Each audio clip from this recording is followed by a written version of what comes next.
Grand jury meets to consider Conley case. The Atlanta, Georgian, Monday, July 21st, 1913. Protest of solicitor will be heated. Foreman declares inquisitorial body will not ride roughshod over Dorsey.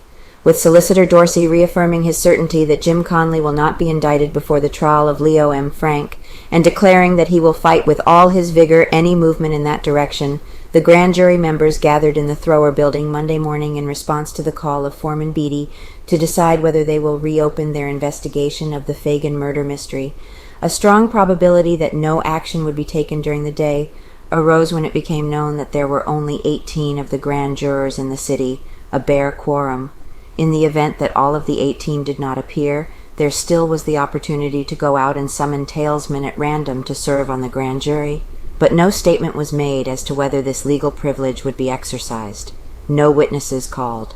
Foreman Beatie announced that no witnesses had been summoned as yet, giving confirmation to the report that the meeting was called only for the purpose of passing on the petitions requesting the grand jury to reopen the murder investigation, and not for the purpose of proceeding at once to the definite consideration of Jim Conley's indictment. Solicitor Dorsey was the only person asked to appear before the jurors. Before they assembled, he asserted that he was entirely confident that no indictment would be returned against the Negro. "I cannot conceive that these men, when they are in possession of the facts of the case, seriously will consider bringing an indictment for murder against Conley," said the solicitor.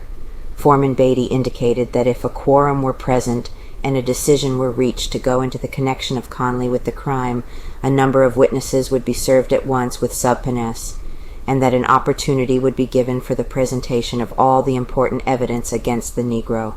He said, however, that the report that the meeting Monday was called for the definite and prearranged purpose of indicting Conley was utterly false, not to ignore Dorsey. "We have no intention of riding roughshod over the solicitor," he said. "The purpose of our meeting today merely is to become informed on the question and to determine if we are warranted in reopening the investigation with a view of bringing an indictment against Conley in case the evidence is sufficient. We propose only to discuss the matter informally, and to have the solicitor lay before us his reasons for desiring no action at this time. We have no desire to block the solicitor in his prosecution of the case or to defeat the ends of justice in any manner. If we come to the conclusion that the investigation should be made, we have a list of witnesses we will ask to have called. William H. Mincy, author of the sensational affidavit which accused Conley of confessing to the killing of a girl on the afternoon that Mary Phagan was murdered, has returned to Atlanta. It was reported Monday, and is prepared to go before the grand jury to repeat his story. Min Grand J. Pry, not to hasten to indict Negro foreman, declares wishes of solicitor will not be overridden without consideration. Continued from page 1. Say has been in Rising Fawn, Georgia, where he was located by the Georgian after the publication of his remarkable story. He maintains that every word of his accusation is true, and that he is eager to take the stand and assist in the vindication of Frank.